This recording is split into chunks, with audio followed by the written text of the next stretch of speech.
नमस्कार, ये आकाशवाणी पटना है। अब आप अभिषेक दास से प्रादेशिक समाचार सुनिए। पहले मुख्य समाचार। रेलवे ने आज से यात्री किराए में मामूली वृद्धि की। उपनगरीय सेवाओं और सीजन टिकटों के किराए में नहीं किया गया है कोई बदलाव। राज्य सरकार का आदेश, सरकारी विद्यालय के शिक्षकों को जनवरी महीने का वेतन अपनी चल अचल संपत्ति का ब्यौरा देने के बाद ही मिलेगा। घने कोहरे और कड़ाके की ठंड से आम जनजीवन प्रभावित। 31 दिसंबर तक ठंड से नहीं मिलेगी राहत। और गुरु गोविंद सिंह जी महाराज के पुत्रों की शहादत की याद में आज मनाया जा रहा है वीर बाल दिवस। इस अवसर पर राष्ट्रपति द्रौपदी मुर्मू नई दिल्ली में प्रधानमंत्री राष्ट्रीय बाल पुरस्कार प्रदान करेंगी। अब समाचार विस्तार से। रेलवे ने यात्रियों की सुविधा और परिचालन की निरंतरता संतुलित करने के लिए आज से यात्री किराए में मामूली वृद्धि की है। उपनगरीय सेवाओं और सीजन टिकटों के किराए में कोई बदलाव नहीं किया गया है। संशोधित किराया केवल आज या आज के बाद बुक किए गए टिकटों पर लागू होगा। इससे पहले बुक किए गए टिकटों पर कोई अतिरिक्त शुल्क नहीं लगेगा, भले ही यात्रा प्रभावित तिथि के बाद की जाए। एक रिपोर्ट। साधारण गैर वातानुकूलित गैर उपनगरीय सेवाओं के लिए सामान्य द्वितीय, सामान्य शयनयान और सामान्य प्रथम श्रेणी के किराए को श्रेणीबद्ध तरीके से युक्ति संगत बनाया गया है। सामान्य द्वितीय श्रेणी में 215 किलोमीटर तक की यात्रा के लिए किराए में कोई वृद्धि नहीं की गई है। 216 किलोमीटर से 750 किलोमीटर तक की दूरी के लिए किराए में 5 रुपए की वृद्धि की गई है। इसके अलावा 751 किलोमीटर से 1250 किलोमीटर तक की दूरी के लिए किराए में 10 रुपए, 1251 किलोमीटर से 1750 किलोमीटर तक की दूरी के लिए 15 रुपए और 1751 किलोमीटर से 2250 किलोमीटर तक की दूरी के लिए 20 रुपए की वृद्धि की गई है। सामान्य शयनयान और सामान्य प्रथम श्रेणी में गैर उपनगरीय यात्राओं के लिए किराए में प्रति किलोमीटर 1 पैसे की एक समान वृद्धि की गई है। मेल और एक्सप्रेस ट्रेनों में गैर वातानुकूलित और वातानुकूलित श्रेणियों में किराए में 2 पैसे प्रति किलोमीटर की दर से वृद्धि को तर्क संगत बनाया गया है। इसमें शयनयान प्रथम श्रेणी, वातानुकूलित कुर्सीयान, वातानुकूलित 3 टियर, वातानुकूलित 2 टियर और वातानुकूलित प्रथम श्रेणी शामिल हैं। तेजस राजधानी, शताब्दी, दूरंतो राजधानी, वंदे भारत, हमसफर, अमृत भारत, तेजस आदि प्रमुख रेल सेवाओं के मौजूदा मूल किरायों को स्वीकृत श्रेणीवार मूल किराया वृद्धि के अनुरूप संशोधित किया गया है। रेल मंत्रालय ने कहा कि आरक्षण शुल्क, सुपरफास्ट सरचार्ज या अन्य शुल्क में कोई बदलाव नहीं किया गया है और ये सभी मौजूदा नियमों के अनुसार ही लागू रहेंगे। भानु की रिपोर्ट के साथ समाचार कक्ष से मैं मुकेश कुमार बल। राज्य सरकार ने कहा है कि सभी सरकारी विद्यालय के शिक्षकों को अपनी चल अचल संपत्ति का ब्यौरा देने के बाद ही जनवरी महीने का वेतन मिलेगा। बिहार प्रशासनिक सुधार मिशन ने ब्यौरा जमा करने के लिए 31 दिसंबर तक की अंतिम तिथि निर्धारित की है। शिक्षा विभाग से प्राप्त जानकारी के अनुसार लगभग 81,000 सरकारी विद्यालयों के 6 लाख से अधिक शिक्षक अपनी संपत्ति का ब्यौरा जमा करेंगे। इस आदेश के दायरे में नियोजित शिक्षक भी हैं। कृषि विभाग ने उर्वरक की कालाबाजारी करने के मामले में 83 दुकानों का लाइसेंस रद्द कर दिया है। वहीं 31 दुकानदारों के खिलाफ FIR दर्ज करवाई गई है। कृषि विभाग के प्रधान सचिव पंकज कुमार ने बताया कि इन दुकानदारों के खिलाफ अनियमितता की शिकायत सही पाए जाने पर ये कार्रवाई की गई है। उन्होंने बताया कि अब उर्वरक स्टॉक के सत्यापन के लिए 2 दिवसीय अभियान शुरू किया गया है। घने कोहरे और कड़ाके की ठंड से आम जनजीवन प्रभावित हुआ है। मौसम विभाग के अनुसार न्यूनतम तापमान में औसतन 2 से 3 डिग्री सेल्सियस तक की और गिरावट आई है। सहरसा कागवानपुर राज्य का सबसे ठंडा स्थान रहा, जहां का न्यूनतम तापमान 6.7 डिग्री सेल्सियस दर्ज किया गया। इधर आज सुबह पटना, वैशाली, बक्सर, पूर्वी चंपारण, पश्चिमी चंपारण, सिवान और सारण समेत 20 जिलों में घना से अत्यंत घना कुहासा छाया रहा। मौसम पूर्वानुमान में कहा गया है कि 31 दिसंबर तक मौसम के रुख में किसी विशेष परिवर्तन की संभावना नहीं है।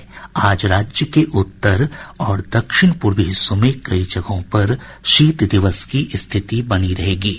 दिनांक 26 दिसंबर 2025 राज्य के कुछ स्थानों में घना कोहरा एवं शीत दिवस जैसी स्थिति राज्य के उत्तर एवं दक्षिण पूर्व भागों के 1 या 2 स्थानों में होने की संभावना है। अगले 4 से 5 दिनों के दौरान राज्य के शेष भाग के कुछ स्थानों में मध्यम से घना स्तर का कोहरा छाये होने की संभावना है।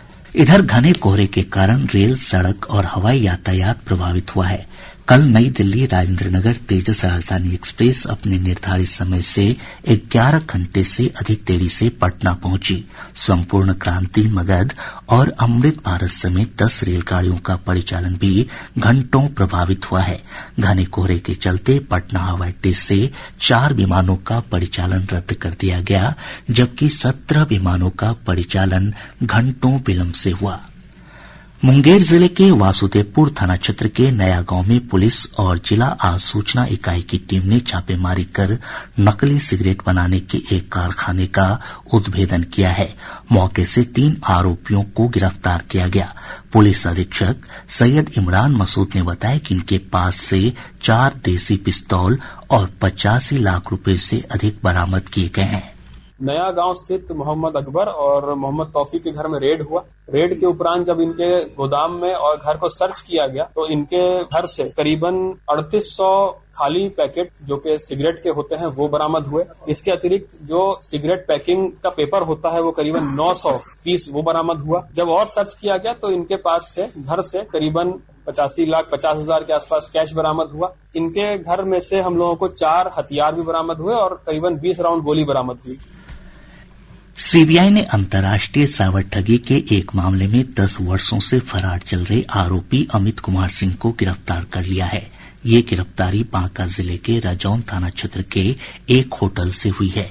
अमित कुमार सिंह पर आरबीआई के जाली प्रमाण पत्रों और फर्जी रूप से आरबीआई, सीबीआई तथा ब्रिटिश पुलिस के अधिकारी बनकर भेजे गए धोखाधड़ी भरे ईमेल के जरिए केरल के त्रिवेंद्रम निवासी एक व्यक्ति से ठगी करने का आरोप है। प्रादेशिक समाचार आप आकाशवाणी पटना से सुन रहे हैं। ताजा समाचारों के लिए आप हमारे एक्स हैंडल AIR News _ पर जा सकते हैं। आज वीर बाल दिवस है। यह दिन गुरु गोविंद सिंह के पुत्रों के साहस के सम्मान की याद में मनाया जाता है। एक रिपोर्ट।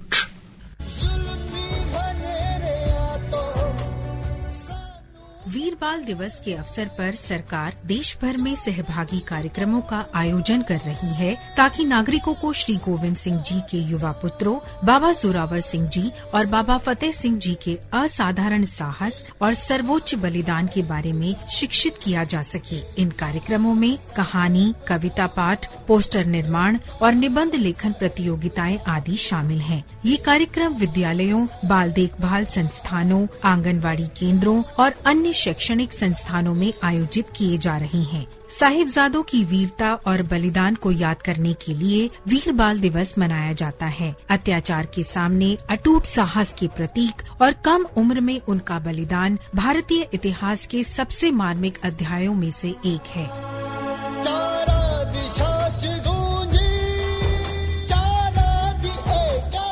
इस वार्षिक दिवस की घोषणा सर्वप्रथम प्रधानमंत्री मोदी ने जनवरी 2022 में गुरु गोविंद सिंह जी के प्रकाश पर्व के दौरान की थी। प्रिया की रिपोर्ट के साथ समाचार कक्ष से मैं दीपमाला कौशिक। इस अवसर पर राष्ट्रपति द्रौपदी मुर्मू आज नई दिल्ली में प्रधानमंत्री राष्ट्रीय बाल पुरस्कार प्रदान करेंगी। इस वर्ष 18 राज्यों और केंद्र शासित प्रदेशों के 20 बच्चों को इस सम्मान के लिए चुना गया है, जिन्होंने बहादुरी, खेल और सामाजिक सेवा सहित विभिन्न क्षेत्रों में उत्कृष्ट उपलब्धि हासिल की है। राष्ट्रपति कैमूर जिले के मोहनिया प्रखंड के जैतपुर भदवलिया गांव के कमलेश कुमार को अदम्य साहस, मानवता और परोपकार के लिए मरणोपरांत राष्ट्रीय बाल पुरस्कार से सम्मानित करेंगे। कमलेश कुमार के परिजन यह पुरस्कार ग्रहण करेंगे। 11 वर्षीय कमलेश कुमार ने इस वर्ष जुलाई महीने में दुर्गावती नदी में डूबते एक बच्चे को अपनी जान की परवाह किए बिना बचाया था। प्रधानमंत्री नरेंद्र मोदी वीर बाल दिवस पर आज नई दिल्ली के भारत मंडपम में एक राष्ट्रीय कार्यक्रम में भाग लेंगे। इस अवसर पर प्रधानमंत्री उपस्थित लोगों को संबोधित करेंगे। कार्यक्रम में प्रधानमंत्री राष्ट्रीय बाल पुरस्कार विजेता भी मौजूद रहेंगे। वीर बाल दिवस पर प्रदेश भर के आंगनबाड़ी केंद्रों, विद्यालयों, महाविद्यालयों और अन्य शिक्षण संस्थानों में विभिन्न कार्यक्रमों का आयोजन किया जा रहा है। इसके तहत कहानी, कविता पाठ, चित्रकला, रचनात्मक लेखन और खेल तथा फिटनेस से संबंधित गतिविधियां आयोजित हो रही हैं। सिखों के 10वें और अंतिम गुरु गोविंद सिंह जी महाराज के 359वें प्रकाश पर्व को लेकर पूरा पटना सिटी जो बोले सो निहाल, सत श्री अकाल के जयकारों से गुंजायमान है। कल 11 दिवसीय प्रभात फेरी के समापन के अंतिम दिन बड़ी प्रभात फेरी निकाली गई। प्रकाश पर्व को लेकर कल देर रात तख्त श्री हरिमंदिर साहिब पटना साहिब में अखंड पाठ शुरू हुआ। तख्त श्री हरिमंदिर साहिब प्रबंधक कमेटी के उपाध्यक्ष गुरविंदर सिंह ने बताया कि अखंड पाठ के समापन पर कल देर रात प्रकाश पर्व का मुख्य समारोह मनाया जाएगा। मुख्य समारोह में विशेष दीवान का आयोजन होगा और भजन, कीर्तन तथा अरदास होंगे। उन्होंने कहा कि श्रद्धालुओं के लिए पूरी व्यवस्था की गई है। हर प्रकार से हर तैयारियां हैं जो सुनिश्चित कर चुकी है। जहां जहां लोग रह रहे हैं, जहां जहां उनकी आवासन की व्यवस्था है, वहां प्रबंधक कमेटी ने लंगर की भी व्यवस्था की हुई है। यातायात के भी पूरे बहुत अच्छे प्रबंध हैं। तो मैं आपको सुनिश्चित करना चाहता हूं कि प्रबंधक कमेटी ने सभी इंतजाम पुख्ता किए हुए हैं और आप महाराज जी का आशीर्वाद लेने और उनका जो है आशीष प्राप्त करने जरूर तक से मत्था टेकने के लिए आए। इधर समारोह में शामिल होने के लिए देश के अलग अलग हिस्सों से श्रद्धालु पटना सिटी पहुंचे हैं। सुरक्षा को लेकर बीएसएपी की 4 कंपनियों की तैनाती की गई है। समस्तीपुर जिले के खानपुर में भाजपा नेता रूपक सहनी की हत्या से आक्रोशित लोगों ने आरोपियों के घर और दुकान में आग लगा दी। पुलिस ने इस मामले में 3 आरोपियों को गिरफ्तार किया है। गयाजी जिले के डुमरिया थाना क्षेत्र से पुलिस ने 11 साल से फरार कुख्यात नक्सली मनोहर भुइयां को गिरफ्तार कर लिया है। अररिया जिले के चौकीहाट थाना में पुलिस ने एक वाहन से 280 किलो गांजा के साथ उत्तर प्रदेश के 2 तस्करों को गिरफ्तार किया है। ग्वालियर में खेले जा रहे Vijay Merchant trophy elite under 16 मुकाबले में बिहार और पुद्दुचेरी के बीच मैच ड्रॉ पर समाप्त हुआ। अब पटना से प्रकाशित प्रमुख समाचार पत्रों की सुर्खियां। आज के सभी समाचार पत्रों ने अलग अलग खबरों को प्रमुखता से प्रकाशित किया है। हिन्दुस्तान की सुर्खी है, ओडिशा में 6 कुख्यात नक्सली मारे गए, 1 करोड़ रुपए का इनामी नक्सली मुठभेड़ में ढेर। दैनिक जागरण लिखता है 31 तक घने कोहरे के साथ रहेगा कोल्ड डे। प्रभात खबर की सुर्खी है, परिवहन विभाग का प्रस्ताव, सड़कों और चौक चौराहों पर पीपीपी मोड में लगेंगे सीसीटीवी कैमरे। दैनिक भास्कर ने अपनी विशेष रिपोर्ट में लिखा है, बिहार में हर महीने खुल रहे 20,000 म्यूल अकाउंट, 6,000 खाते सीज भी हो रहे। और अब अंत में मुख्य समाचार एक बार फिर। रेलवे ने आज से यात्री किराए में मामूली वृद्धि की। उपनगरीय सेवाओं और सीजन टिकटों की किराए में नहीं किया गया है कोई बदलाव। राज्य सरकार का आदेश, सरकारी विद्यालय के शिक्षकों को जनवरी महीने का वेतन अपनी चल अचल संपत्ति का ब्यौरा देने के बाद ही मिलेगा। घने कोहरे और कड़ाके की ठंड से आम जनजीवन प्रभावित, 31 दिसंबर तक ठंड से नहीं मिलेगी राहत। और गुरु गोविंद सिंह जी महाराज के पुत्रों की शहादत की याद में आज मनाया जा रहा है वीर बाल दिवस। इस अवसर पर राष्ट्रपति द्रौपदी मुर्मू नई दिल्ली में प्रधानमंत्री राष्ट्रीय बाल पुरस्कार प्रदान करेंगी। इसके साथ ही आकाशवाणी पटना से प्रसारित प्रादेशिक समाचार का ये अंक समाप्त हुआ। आकाशवाणी पटना से अगला समाचार बुलेटिन दोपहर 2 बजे प्रसारित किया जाएगा। नमस्कार।